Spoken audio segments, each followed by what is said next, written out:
말씀입니다. 본문의 의미는 겉으로 전개되는 사건은 물질에 관한 것으로 보이지만 사실은 영혼 구원에 대한 말씀인 것을 기억해야 합니다. 사람들은 먹고 마시는 육신적인 삶과 물질을 쌓아놓는 이 땅의 삶에 관심이 많습니다. 그러나 하나님의 관심은 오직 영혼 구원에 있습니다. 그래서 우리는 눈에 보이는 것에 마음을 빼앗기지 말고 영적인 일에 관심을 두어야 합니다. 또한 이 본문은 천국과 지옥을 묘사하고 있는 귀중한 기록입니다. 본문에서는 먼저 두 사람이 등장합니다. 한 사람은 부자이고 한 사람은 거지 나사로입니다. 부자의 자색옷과 고운 베옷은 귀족이나 부호들과 제사장들이 입는 겉옷과 속옷입니다. 이것은 부자가 돈도 많고 높은 지위에 있음을 알 수 있습니다. 부자는 많은 시간과 물질을 자신의 향락과 쾌락을 위해서만 허비하며 살았습니다. 부자는 날마다 호화롭게 즐기면서도 자기 집 대문 앞에 버려진 병든 나사로에게는 따뜻한 밥 한 그릇도 주지 않았습니다. 부자는 남을 구제하거나 돕는 일에 인색했으며 그것을 알고 있는 나사로도 적극적으로 구걸하거나 많은 것을 바라지도 않았습니다.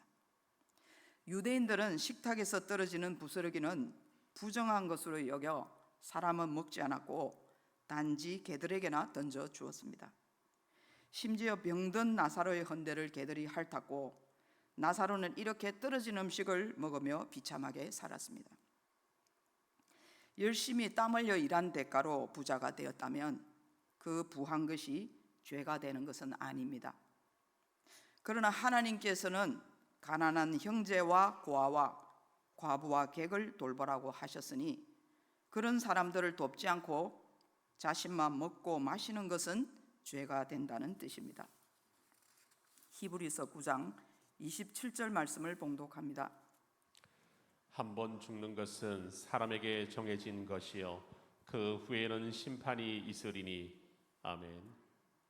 이 세상에 죽지 않는 사람은 아무도 없습니다. 마침내 부자와 거지 나사로도 죽게 되었습니다. 그러나 그들이 죽은 후에는 둘의 상황이 완전히 역전되었습니다. 거지 나사로는 천사에게 받들려 아브라함의 품에 들어갔습니다. 아브라함의 품은 천국을 상징합니다. 나사로는 이 생에서는 비록 가난하고 헐벗고 아무도 거들떠보지 않는 삶을 살았습니다. 그러나 그는 영원한 천국의 즐거움에 참여된 바 되었다는 점에서 믿음이 있는 하나님의 백성이었음을 알 수 있습니다. 그러므로 오늘의 말씀은 현세의 물질적 삶에 만족하고 있는 자들에게 경각심을 주시는 말씀입니다. 본문 23절로 24절 말씀을 다시 한번 봉독합니다. 그가 음부에서 고통 중에 눈을 들어 멀리 아브라함과 그의 품에 있는 나사로를 보고 불러 이르되 아버지 아브라함이여 나를 긍휼히 여기사 나사로를 보내어 그 손가락 끝에 물을 찍어 내 혀를 서늘하게 하소서. 내가 이 불꽃 가운데서 괴로워하나이다. 아멘. 23절의 음부는 히브리어 서울과 같은 개념으로 지옥을 의미합니다. 지옥은 총체적인 고통을 영원히 당하는 곳입니다.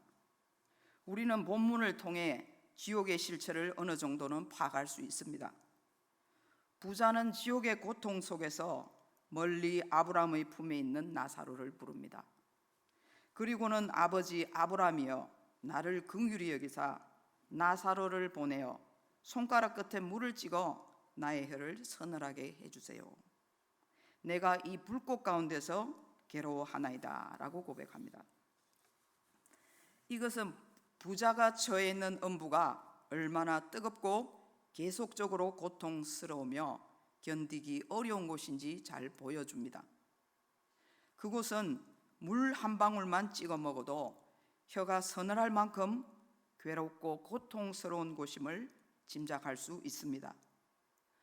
부자는 아브라함에게 아버지라고 칭하고 있습니다. 아버지는 파테르라는 헬라어인데 이것은 아버지나 직계 조상을 뜻합니다. 따라서 부자는 아브라함의 직계 후손인 이스라엘 사람임을 알 수 있습니다. 또한 부자는 아브라함의 후손이란 사실에 대하여 큰 자부심을 가지고 있었고 자신은 당연히 구원받을 것으로 생각하고 있었습니다. 구약시대의 이스라엘 민족은 육신적인 아브라함의 후손이라는 것 그 자체가 하나님의 백성이며 선민이라고 잘못 생각하고 있었습니다. 그리고 이방인들에게는 절대로 구원이 없다는 생각에 빠져 살았습니다. 또한 그들은 믿음이 없이도 육신적 혈통으로 천국에 갈 수 있다는 생각이 지배적이었습니다. 그래서 예수님이 메시아로 오셔서 새로운 하나님의 나라가 도래한 것도 받아들일 수가 없었던 것입니다. 그러나 예수님은 유대인의 생각들을 깨고 있습니다. 구원은 혈통적인 태생이 아닌 복음을 듣고 그리스도를 믿는 믿음으로 천국에 들어간다는 것을 선포하십니다. 나사로의 이름은 히브리식 이름으로 하나님이 돕는 자라는 뜻입니다. 우리는 그 이름에서 하나님의 도우심을 바라며 살아가는 나사로의 신앙을 알 수 있습니다. 즉 그가 죽은 후에 아브라함의 품에 있게 된 것도 하나님을 의존하는 신앙 때문이었습니다. 25절에 아브라함을 통해 이런 말씀이 선포됩니다. 부자야 너는 살았을 때에 좋은 것을 받았고 나사로는 고난을 받았단다. 이제 나사로는 천국에서 위로를 받고 너는 음부에서 괴로움을 받는다고 말합니다. 나사로가 받는 위로는 위로의 근원이라 할 수 있는 하나님으로부터 옵니다. 지옥에는 고통만 계속되는 것으로 천국에는 위로와 희락만 계속 이어지는 곳입니다. 부자는 이 땅에서 먹고 마시는 삶에만 취해 있었고 그 이후에 천국과 지옥의 삶에 대한 준비는 전혀 없었습니다. 그는 물질을 하나님의 말씀대로 이웃들을 돕는 일에도 사용해야 했지만 이미 때는 늦었습니다. 부자는 낭비한 것을 뒤늦은 회개를 해도 용서받을 수 있는 기회가 더 이상은 없는 것입니다. 요한계시록 21장 8절 말씀을 봉독합니다. 그러나 두려워하는 자들과 믿지 아니하는 자들과 흉악한 자들과 살인자들과 음행하는 자들과 점술가들과 우상 숭배자들과 거짓말을 하는 모든 자들은 불과 유황으로 타는 못에 던져지리니 이것이 둘째 사망이라. 아멘. 부자와 거지 나사로의 말씀은 이 땅에 살 때에 내세를 잘 준비하는 삶이 되어야 함을 깨닫게 해주십니다. 하나님께서 주신 삶은 오직 한 번뿐입니다. 그래서 올바른 신앙을 갖는 것은 참으로 중요한 일입니다. 본문 26절 말씀을 함께 봉독합니다. 그뿐 아니라 너희와 우리 사이에 큰 구렁텅이가 놓여 있어 여기서 너희에게 건너가고자 하되 갈 수 없고 거기서 우리에게 건너올 수도 없게 하였느니라. 아멘. 26절 말씀에서는 지옥에 대해 몇 가지 사실을 알려주십니다. 먼저 지옥은 가장 큰 육체적 고통을 영원히 당하는 곳임을 알 수 있습니다. 둘째로 천국과 지옥 사이에는 큰 구덩이가 놓여 있지만 서로 바라보며 대화는 할 수 있는 곳입니다. 즉 천국과 지옥은 서로를 바라볼 수는 있지만 다가갈 수는 없는 곳임을 말씀하십니다. 셋째로 지옥은 정신적 고통을 당하는 곳입니다. 지옥의 형벌 속에 있으면서 천국을 바라보는 부자의 정신적 고통은 어떨까요? 상상이 잘 되지 않습니다. 넷째로 지옥은 영적으로 고통받는 곳입니다. 지옥에는 하나님의 은혜가 없는 곳이며 물 한 방울도 없는 곳입니다. 그곳은 하나님의 은혜와 긍휼이 전혀 없는 곳, 즉 하나님의 자비와 사랑이 영원히 단절된 곳임을 알려주십니다. 그곳은 나와 하나님이 아무 상관이 없는 곳, 하나님과 나의 관계가 완전히 깨어진 곳임을 알 수 있습니다. 이처럼 사후에 처해진 운명은 아무도 바꿀 수 없다고 말씀하십니다. 그러면 성경에서 천국은 누가 들어갈 수 있으며 어떤 모습이라고 말씀하실까요? 요한계시록 21장 27절과 22장 1절로 2절 말씀입니다. 무엇이든지 속된 것이나 가정한 일 또는 거짓말하는 자는 결코 그리로 들어가지 못하되 오직 어린 양의 생명책에 기록된 자들만 들어가느니라. 또 그가 수정같이 맑은 생명수의 강을 내게 보이니 하나님과 어린 양의 보좌로부터 나와서 길 가운데로 흐르더라. 강 좌우에 생명나무가 있어 12가지 열매를 맺되 달마다 그 열매를 맺고 그 나무 잎사귀들은 만국을 치료하기 위하여 있더라. 아멘. 또한 계시록 21장 3절 4절 말씀에도 천국에는 하나님께서 친히 함께 계시며 다시는 사망이 없고 애통하는 것이나 고가는 것이나 아픈 것이 있지 않다고 말씀하십니다. 하나님이 함께 계시는 곳이 천국이라는 거죠. 하나님이 계시지 않는 곳, 하나님의 자비가 완전히 끊어진 곳이 지옥이라는 뜻입니다. 그렇다면 이제 생각해 봅시다. 본문의 비유에 등장하는 부자는 과연 누구를 말하는 것일까요? 그것은 재물을 잘못 사용하다 심판을 받는 바리새인을 상징합니다. 이는 가난하고 소외된 자들을 저주받았다고 정죄하며 자신들은 회개하지 않는 바리새인들을 향한 메시지입니다. 다음으로는 당시의 유대인들의 재물관에 대해서 알아봅니다.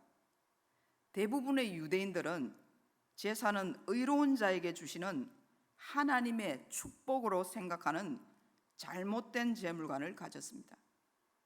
그들은 재물이 결코 하나님을 섬기는데 방해가 되지 않는다고 생각했습니다. 바리새라는 말 자체가 죄와 분리된 자들이라는 뜻입니다. 그들은 이미 자신들은 죄와 상관없는 사람으로 생각했습니다. 그래서 바리새인들은 세례 요한이 베푸는 회개의 세례도 받지 않았고 그리스도의 교훈도 듣지 않았습니다. 바리새인들은 하나님이 그리스도를 통해 천국의 문을 활짝 열어놓으셨음에도 그리스도와 그의 복음을 배척함으로 천국에 들어가기를 원하지 않았던 것입니다. 또 조상들이 물려준 인본주의적인 종교 규례를 따르는 것이 하나님의 율법을 준수하는 것으로 착각했습니다. 그러므로 바리새인들은 누구나 자신들을 의로운 자들이라고 여겼습니다. 바리새인들도 하나님을 믿은 사람들입니다.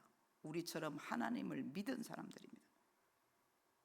그러나 하나님을 올바로 믿지 않았다는 것이 문제입니다. 그들은 율법과 형식에 치중하며 외식하며 하나님의 뜻과는 다른 삶을 살았습니다. 그래서 그들에게는 심판이 임한다고 경고하십니다. 사랑하는 성도 여러분, 부자를 통하여 바리새인에게 주시는 말씀은 우리 모두에게 주시는 말씀임을 알아야 합니다. 모든 성경의 말씀은 나에게 주시는 말씀으로 받아들여야 합니다. 하나님의 말씀을 자기 중심적으로 해석하고 행위가 따르지 않는 것은 바리새인처럼 외식한다는 것입니다. 외식한다는 것은 겉만 보기 좋게 꾸며 드러낸다는 뜻이죠. 하나님께서는 겉과 속이 다른 성도를 기뻐하지 않으십니다. 사람도 마찬가지죠. 겉다르고 속다른 사람을 좋아할 리는 아무도 없을 것입니다. 우리는 절대로 바리새인처럼 살지 않아야 합니다. 예수님을 영접하고 구세주로 믿고 구원을 받았는데도 바리새인의 행위를 따라한다면 우리가 과연 하나님의 자녀일까요? 우리는 올바른 물질관을 가지며 돌이켜 회개하는 행위가 반드시 따라야 합니다. 귀 있는 자는 성령이 교회에게 하시는 말씀을 들어야 합니다. 누가복음 16장 13절로 14절 말씀을 함께 봉독합니다. 집 하인이 두 주인을 섬길 수 없나니 혹 이를 미워하고 저를 사랑하거나 혹 이를 중히 여기고 저를 경히 여길 것임이니라. 너희는 하나님과 재물을 겸하여 섬길 수 없느니라. 바리새인들은 돈을 좋아하는 자들이라. 이 모든 것을 듣고 비웃거늘. 아멘. 바리새인들은 물질을 자신만을 위해 사용하고 물질을 모으는 재미에 빠져 있었습니다. 그들은 물질을 숭배했고 하나님의 것으로 생각하지 않고 자기의 것이라고 생각했습니다. 이처럼 물질을 숭배하는 사람이 되면 주님의 교훈과 진리를 받아들일 수 없는 사람이 됩니다. 더 나아가 하나님 자체까지 경시하는 사람이 됩니다. 물질이라는 우상에 대한 탐심으로 그 마음이 사로잡혀 있기 때문입니다. 하나님의 명령을 경히 여기며 무시하는 것은 곧 그것을 말씀하신 하나님을 섬기지 않는 것이며 경홀히 여기는 태도입니다. 부자 또한 재물과 하나님을 동시에 섬길 수 없었으며 섬김의 대상으로 그는 재물을 택했던 것입니다. 이것은 하나님께서 싫어하시는 우상 숭배의 죄악입니다.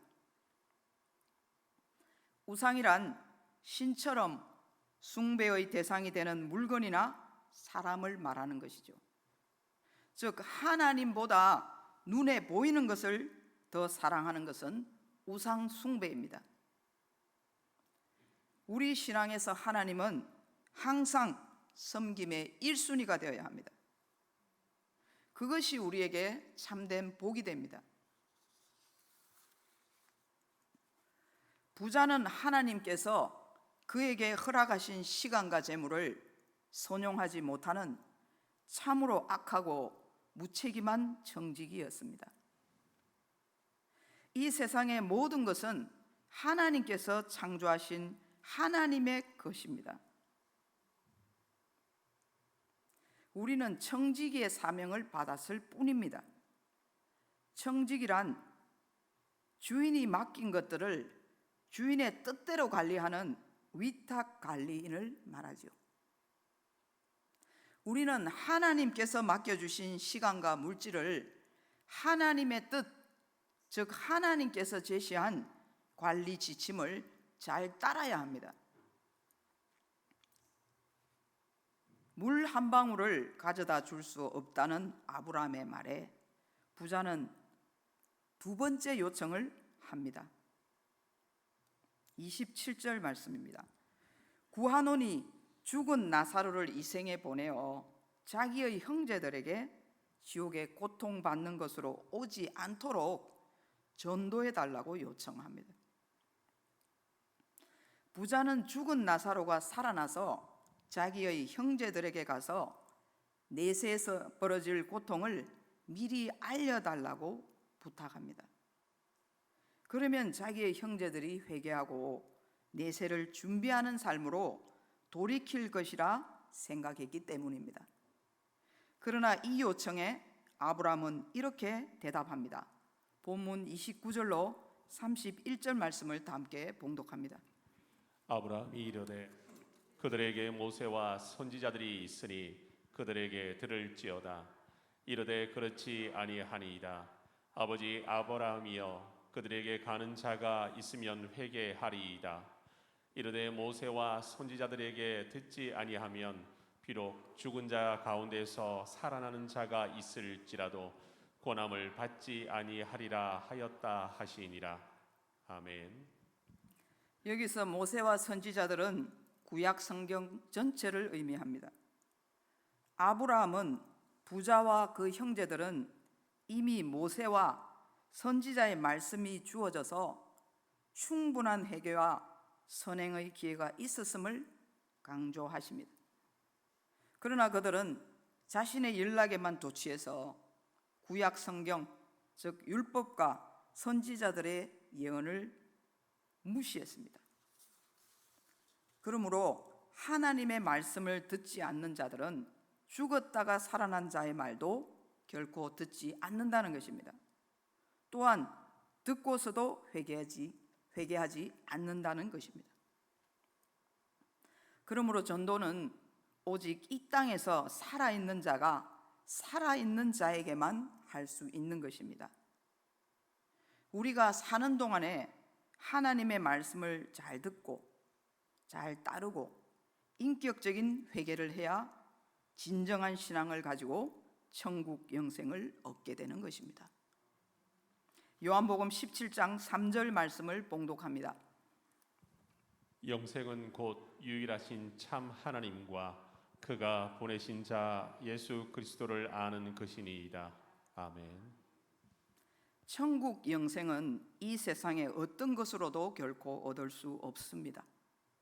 구원은 오직 나의 죄를 대신하여 나 대신 십자가에 달려 돌아가신 예수님을 믿는 믿음으로 값없이 받을 수 있습니다. 그것이 구원의 진리입니다. 그 천국 구원의 초청에 응하는 것은 자신의 몫입니다. 자신의 선택입니다. 하나님께서는 평생 동안 누구를 통해서도 반드시 복음을 전해주시기 때문입니다. 천국 영생은 이처럼 우리 모두에게 개방되어 있습니다. 다만 우리 믿음의 자세가 문제일 뿐입니다. 오래전 2004년도에 제 올케 언니가 저에게 고모, 천국이 있다는 것을 어떻게 알 수 있어요? 라고 물었습니다. 그때 하나님께서는 사람은 3번 산다. 너가 모태에 있을 때는 이렇게 큰 세상이 있다는 것을 알았느냐? 알았습니까? 우리는 당연히 알 수가 없죠, 그죠? 이어서 하나님께서는 그렇다면 이 세상을 살고 난 후 천국이 없다고 말할 수 없지 않느냐라는 마음을 주셨습니다. 그렇습니다. 공기는 눈에 보이지 않지만 있습니다. 인체를 해부하면 인간의 마음이라는 기관은 없습니다. 그러나 우리 영혼은 분명히 있습니다. 하나님이 우리에게 영을 주셨기 때문에 분명히 있습니다. 그 영을 거두어 가시는 것이 죽음입니다. 영을 거두어 가시면 눈과 코와 입에서도 말하거나 듣지 못합니다. 시체가 되었기 때문입니다. 이처럼 눈에 보이지 않는다고 해서 없는 것은 절대로 아닙니다. 하나님은 영이시니 영과 진리로 예배할지니라 라고 말씀하신 것처럼 하나님은 영으로 계십니다. 천국도 반드시 있습니다. 오늘의 주인공들인 부자와 나사로의 말씀을 통해 이 땅에서 반드시 천국을 준비하는 하나님의 백성들이 다 되시길 소망합니다. 이제 말씀을 맺겠습니다. 사랑하는 성도 여러분, 하나님은 온 우주 만물을 창조하셨으므로 우리가 가진 모든 것은 모두 하나님의 소유입니다. 시간도 공간도 물질도 우리에게 잠깐 동안 허락하신 것뿐입니다. 우리는 태어날 때 아무것도 가지고 온 것이 없음을 늘 기억하고 인정하는 겸손함이 있어야 합니다. 우리는 이 땅에 사는 동안에만 그 물질을 관리할 청지기로 부름받았을 뿐입니다. 그러므로 늘 우리는 하나님의 관점에서 재물을 대해야 합니다. 하나님의 말씀대로 재물을 사용해야 합니다.